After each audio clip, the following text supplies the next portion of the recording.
नमस्कार साथियों, 2025 की सबसे बड़ी खुफिया भर्ती आ चुकी है। ये है आईबी यानी कि इंटेलिजेंट ब्यूरो की तरफ से भर्ती निकाली गई है।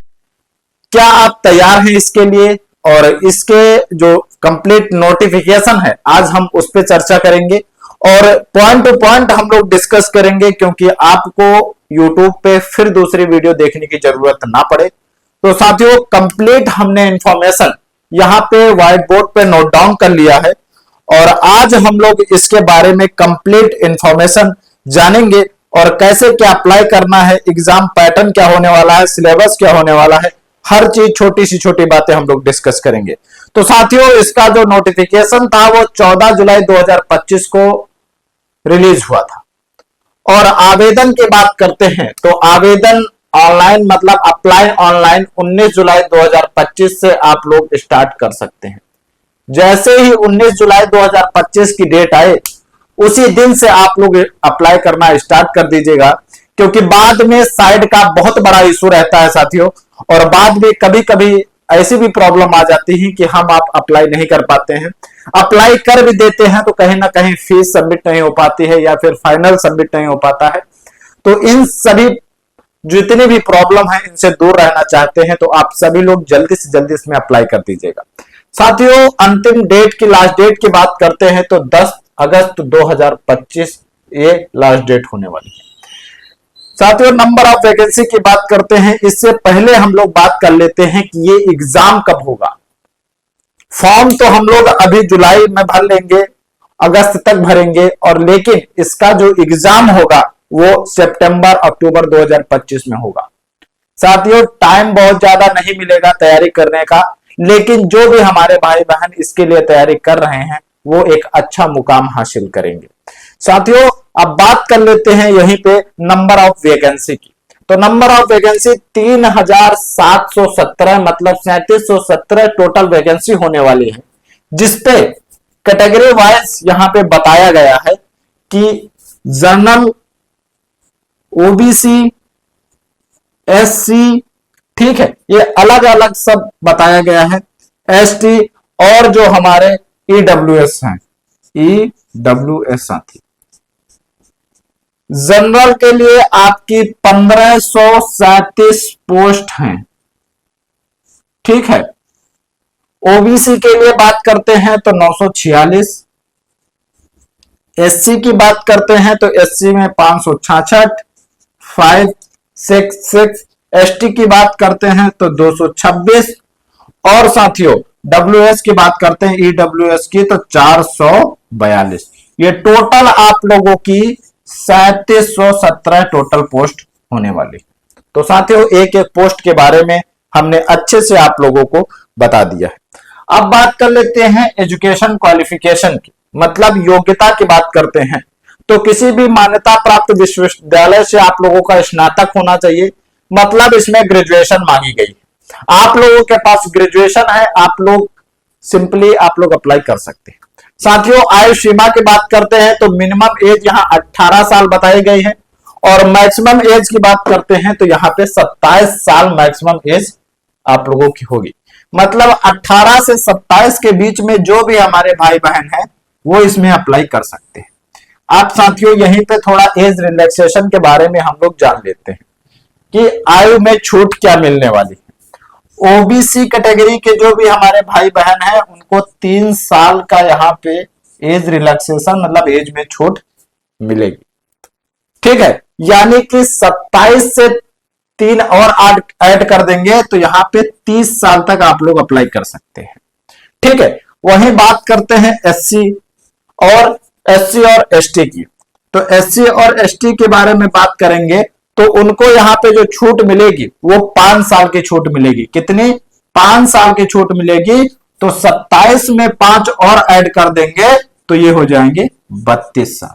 मतलब 32 वर्ष तक जो भी एससी एसटी कैटेगरी के कैंडिडेट हैं वो लोग इसमें अप्लाई कर सकते हैं, ठीक है साथियों।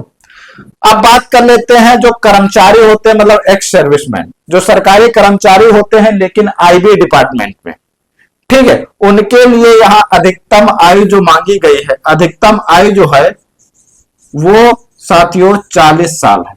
क्या है? 40 वर्ष, ठीक है, तो ये भी बातें हम लोगों ने अच्छे से डिस्कस कर लिया। ठीक है, और साथियों एक चीज और इसमें बता रहे हैं हम कि भारतीय नागरिक होना चाहिए और कंप्यूटर का सामान्य ज्ञान उसको आनी चाहिए, मतलब कंप्यूटर के बारे में उसको नॉलेज होना चाहिए, और जो इंडिया मतलब भारतीय नागरिक हो वही इसमें अप्लाई कर सकते हैं। अब साथियों बात करते हैं सैलरी और वेतन की। तो सैलरी वेतन के बारे में हम थोड़ी चर्चा करेंगे अच्छे से, ठीक है, क्योंकि हम लोगों को किसी भी रण में किसी भी मैदान में उतरना है तो सबसे पहले प्रॉफिट और लॉस के बारे में हम लोगों को देखना है, और ये गवर्नमेंट जॉब है, इसमें लॉस तो होना ही नहीं है, तो अपने प्रॉफिट कितना क्या हम लोगों को मिलेगा ये तो जरूरी है जान लेना। तो साथियों अब बात कर लेते हैं वेतन की। तो इसमें 70,000 से 95,000 आप लोगों को पर मंथ मिलेगा। ठीक है, लेकिन लेकिन लेकिन ये इन हैंड आप लोगों को मिलेगा। बेसिक पे जो है इसका, वो बेसिक पे जो है 44,900। ठीक है, बेसिक पे इसका जो है 44,900 है। इन हैंड आप लोगों को 70 से 95,000 मिलेगी। और ग्रेड की बात करते हैं, ग्रेड पे लेवल 7 की होगी, मतलब 4600 ग्रेड पे। कितना? 4600 ग्रेड पे की ये जॉब होने वाली है। और साथियों भत्ते की बात करते हैं, अलाउंसेस जो आपको भत्ते मिलेंगे वो आप लोगों को एचआरए मिलेगा। ठीक है, एचआरए के साथ साथ आप लोगों को टीए मिलेगा, टीए के साथ आप लोगों को मिलेगा एससीए मिलेगा। ठीक, और बहुत सारे आप लोगों को यहाँ पे भत्ते भी देखने को मिलेंगे। तो साथियों अच्छी खासी नौकरी है, बहुत अच्छा पैकेज है। अब बात कर लेते हैं हम लोग सिलेक्शन प्रोसेस की। सिलेक्शन प्रोसेस में भी बहुत ऐसी सारी चीजें हैं जो हम लोगों को बारीकी से समझना है, बहुत अच्छे से समझना है। साथियों टीयर फर्स्ट की बात करते हैं तो ऑब्जेक्टिव टेस्ट होगा। ऑब्जेक्टिव टेस्ट होगा, ठीक है, लेकिन ऑब्जेक्टिव टेस्ट जो होगा वो 100 मार्क्स का होगा, मतलब 100 अंकों का ये टेस्ट होगा जो ऑब्जेक्टिव टेस्ट होगा। और जो टाइम मिलेगा आप लोगों को वो 1 घंटे का टाइम मिलेगा यहाँ पे। ठीक है, लेकिन इसमें कौन कौन से ऐसे सब्जेक्ट हैं जिनसे क्वेश्चन आएंगे?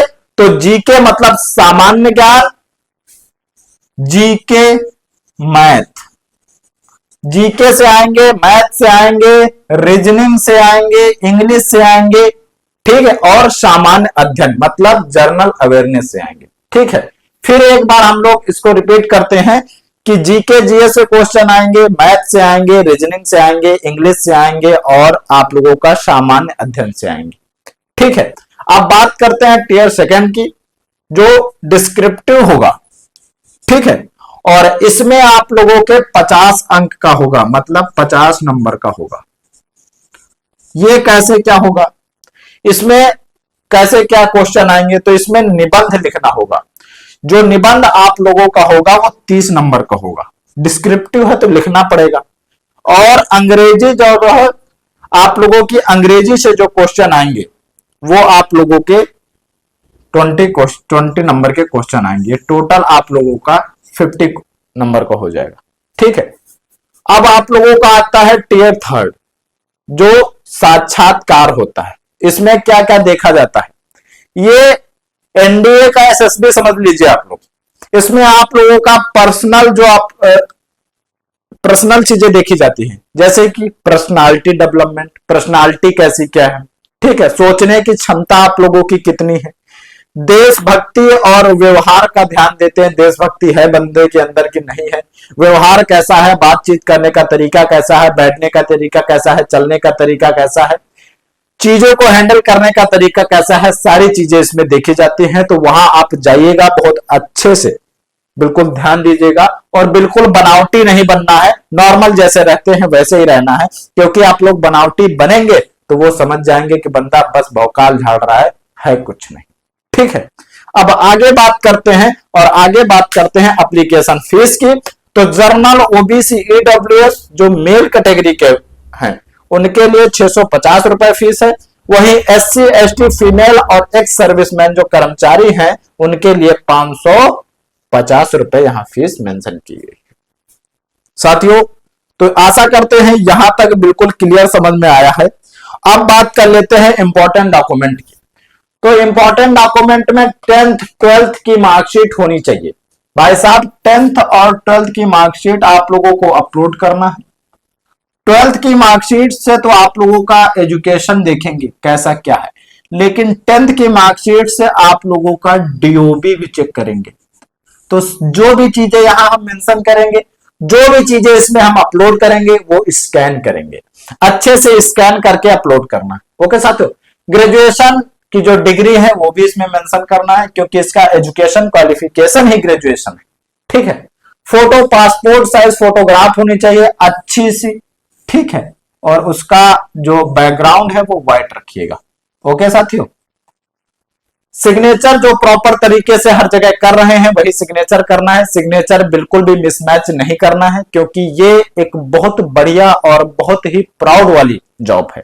तो इसमें किसी भी प्रकार की कोई भी गलती ऐसी नहीं करनी है जिससे आपकी इंसल्ट हो। ठीक है, कास्ट सर्टिफिकेट आप लोगों को लगाना है, तभी आप लोगों को SC ST OBC और AWS का बेनिफिट मिलेगा।